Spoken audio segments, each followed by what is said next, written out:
Por exemplo, essa aqui, né? Por exemplo, essa aqui.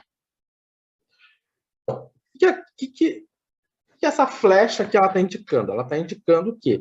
O movimento, né? Ela está indicando o quê? O movimento que nós vamos fazer na tabela. Quando nós estávamos olhando para calcular a transformada, nosso movimento é esse. Mas como nós estamos olhando para a transformada inversa, o nosso movimento é o contrário. Como é que nós vamos olhar para a tabela? Quando eu quero fazer a transformada, eu vou nessa direção. Mas quando eu quero fazer a transformada inversa, eu tenho que olhar no sentido dessa flechinha, né? E o sentido dessa flechinha é o sentido da transformada inversa de Laplace. Eu vou ter a minha f de S e vou obter a minha f de T. Então, na pré-aula, né, nós tínhamos isso aqui.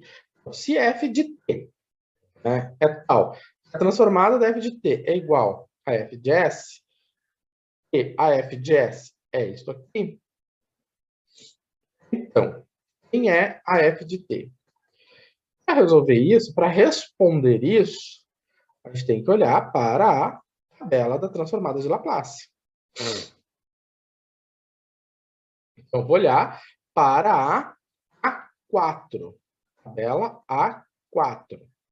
Na tabela A4, eu tenho que 1 sobre S menos A, e aí você pode pensar sempre como S menos 5, né? Vai ser a mesma coisa que 1 sobre S mais 5, S menos 5. Se eu fizer esse movimento aqui, contrário, eu vou concluir que a função que gera essa transformada só pode ser quem? E na menos 5, né? Não é? Então, se aqui dentro eu tenho, se o meu A é menos 5, então a minha transformada, a minha função que dá origem a essa transformada de Laplace é E na menos 5t, ou seja, essa aqui. Certo? Então, é bem simples, né? A gente vai usar a tabela no sentido contrário.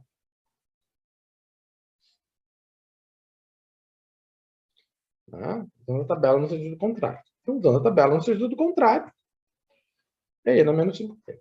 Tá. Agora, essa aqui. Olhando a tabela no sentido contrário, né? Essa aqui é um pouquinho mais elaborada, né? E se eu vou olhar a tabela no sentido contrário, tá. O que acontece? Por que eu vou olhar para a A5, né? A propriedade do seno? Por causa do quadrado. O quadrado, S ao quadrado. Quando eu tenho um S ao quadrado, isso pode ser uma indicação de que eu tenho uma função trigonométrica. Então, nesse caso, né? Nesse caso aqui, eu pensei na seno. Por quê? Porque a seno, ao contrário da cosseno, a cosseno tem um S. S sobre S ao quadrado mais E. E a seno não. A seno é um A, e o A é um número real. Tá. E nós temos que colocar essa... Como a gente fazia com a integração, né? Nós temos que colocar essa expressão nesse formato aqui. Certo? Daí, então, fazer a viagem de volta. Então, nós precisamos colocar isso aqui nesse formato para fazer a viagem de volta. Okay. Então, como é que nós vamos fazer isso? Primeiro, descobrindo quem é o A. Né? Quem vai ser o A? Bom, o A ao quadrado, né, segundo essa expressão, segundo a tabela, o A ao quadrado vai ser 5. Se o A ao quadrado é 5, quanto é que é o A? O A é raiz de 5. Tá? Então, a gente tem que identificar o A. Identificou o A, nós vamos ver o seguinte.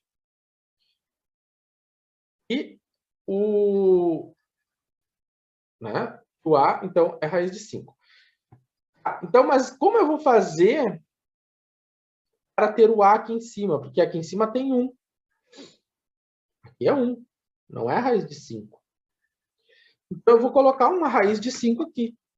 Só que para eu colocar a raiz de 5 aqui em cima, assim como a gente fazia lá na integral, eu vinha lá e colocava a raiz de 5. Só que eu tinha um preço para pagar por isso. Qual era o preço? Eu teria que multiplicar lá fora por 1 sobre a raiz de 5. É a mesma coisa. Eu vou multiplicar a raiz de 5 aqui para eu ter o A, mas eu vou ter um preço a pagar. O preço a pagar é que lá fora eu vou ter que multiplicar por 1 sobre a raiz de 5. Tá. Dessa forma, a gente sabe o seguinte, que como a transformada ela também é linear, ou seja, o que está multiplicando a constante que multiplica, ela pode sair para fora do operador da transformada, né? Então, se ele estava lá dentro da transformada, ele pode sair para fora, 1 sobre a raiz de 5. E aí, agora, nós temos exatamente o formato que nós temos ali na A5, né? Quem é o A? O A é o raiz de 5, né? Então, desta maneira, quem vai ser a transformada final vai ser 1 raiz de 5, seno de 5, raiz de 5 vezes t. Né? Porque o A é o raiz de 5. Então, a gente tem que tomar esses cuidados, dessas compensações. A mesma ideia da integral, né, gente? E é aquela história, a gente não pode se jogar, né? Se jogar nas facilidades, né? Dizendo assim, é simples, é só tomar cuidado com as compensações. Tá? É como na integral, é a mesma raciocínio que a gente tinha lá na integral. A gente tinha, não, continua tendo, né? Tá. Vamos fazer uma coisa bem simples agora. Tá? A transformada inversa de 1 sobre S na sexta. Simples isso, né, gente? Não tem grandes mistérios. Eu vou lá na tabela A3. Na A3. E eu tenho a transformada de T na P. Tá. Então, nós temos que fazer o movimento inverso. Então, como é que vai ficar? Se eu faço o movimento inverso, o que eu sei? Que aqui é 6, né? Então, 6 vai ficar 5 mais 1. Tá? Então, o meu T na 5, a minha saída aqui é T na 5. Ah, professor, mas está faltando gama de P mais 1. Então, aqui em cima, está faltando gama de 6. Aqui está faltando gama de 6, lá fora está faltando gama de 6. O gama de 6 é um número, que é fatorial de 5. Né? Então, o que acontece? Eu vou ter que multiplicar lá em cima por gama de 6 e embaixo por gama de 6 por causa da tabela. Já fizemos isso aqui lá no exercício da pré-aula. Tá? Estamos no exercício da pré-aula. Mesma lógica. Só que agora estou usando a função gama. Né? O que acontece? Constante sai para fora da transformada. É constante, sai para fora da transformada. Bom, gama de 6 é fatorial de 5, né?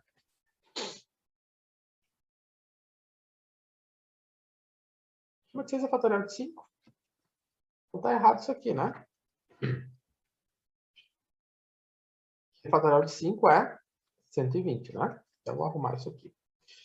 Então, quando eu tenho esse... quando eu chego aqui, né? O que acontece? Então, isso aqui está nesse formato aqui. Então, eu vou fazer a viagem. Coloquei no formato, então eu faço a viagem de volta. Está tudo legalizado, visto em dia, vamos de volta.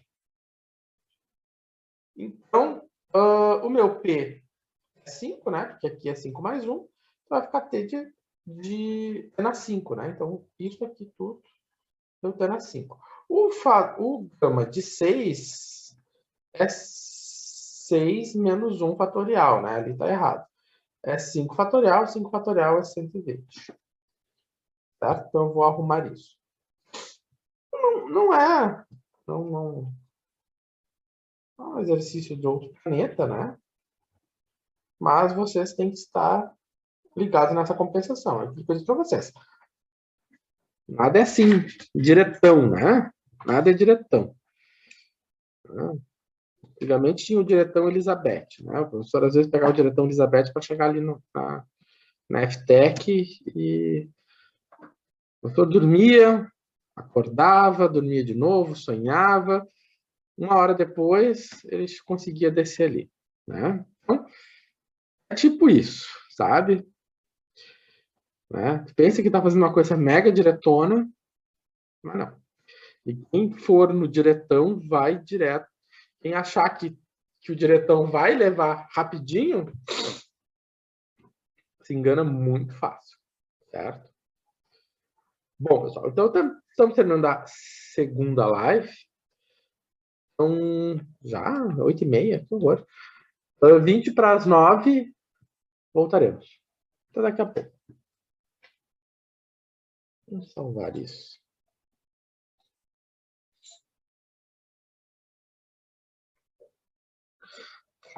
Nós fizemos esse problema aqui, está resolvido, sem problemas, né? Então, aqui, onde é que está? Está aqui. Então, sempre é bom lembrar, né, que nesse caso aqui, o gama de 6 é 6 menos 1 fatorial, então isso aqui é 5 fatorial, e isso, então, é 120. Vamos resolver agora outro problema. Esse aqui. Parecido com o anterior? Sim, é bem parecido com o anterior. Só que ele tem um deslocamento. Né? Se for olhar o anterior, é 1 sobre S na 6. Esse aqui é 1 sobre S mais 3 na 6. Será que tem que decompor em frações parciais? Não, né, gente? A gente tem que olhar, nós vamos recorrer à tabela de transformada de Laplace. Olhando para a tabela da transformada de Laplace, eu vou pegar a B3. Por que eu vou pegar a B3? Porque a B3 eu tenho o deslocamento. Eu tenho S menos A. Né? Eu tenho S menos A. Eu tenho S menos A. Por causa desse S menos A aqui, é que eu vou usar B3. Porque aqui eu tenho um deslocamento também. Eu tenho S mais 3. Eu tenho S menos A. Então, por que eu vou pensar na B3? Né? Eu penso na B3 pelo seguinte. Porque se o F de S for 1 sobre S na sexta, né? Que vai ser o F de S mais 3. O F de S mais 3 vai ser 1 sobre S mais 3 elevado à sexta. Né? Então, eu vou ter o seguinte, né? Eu estou olhando para isso aqui como sendo a F de S deslocada às unidades. Dessa maneira, né, eu vou aplicar a minha propriedade de 3. Então, como é que eu tiro o deslocamento? Né? O meu deslocamento, S mais 3 na sexta, ele vai sair quando eu tenho N a menos 3T. Então, da onde que vai ser N a menos 3T? Aqui, né? Então, se eu tenho menos A, aqui é A na 3T. Aqui eu tenho S menos 3. Tem que sempre observar que você tem S mais 3, então é S menos menos 3. Então, esse menos 3 aqui corresponde ao meu A. Né? Esse meu menos 3 corresponde ao meu A. Então, né, quem vai vir aqui no lugar do A vai ser menos 3. Por isso que apareceu esse menos 3 aqui. Ó, que vem aqui. Ficou menos 3t. E, na sequência, né, porque eu estou fazendo esse movimento aqui, né, então, eu tenho T na A, então, T na menos 3t, e aqui eu vou ter a minha f de t, que é a transformada de 1 sobre S na sexta. E a gente já conhece essa transformada, né? Já conhece essa transformada aqui, que a gente já viu no exercício anterior. Quem ela é? Tá? A gente já viu que é essa transformada aqui é 1 sobre 20 vezes t na quinta. Dessa maneira, né, só reescrevendo uma questão de estética, a transformada, a função que dá origem a essa transformada de Laplace é 1 120 avos de t na quinta vezes z na menos 3t. Né? Então, assim que a gente aplica a propriedade B3 na hora de calcular a inversa.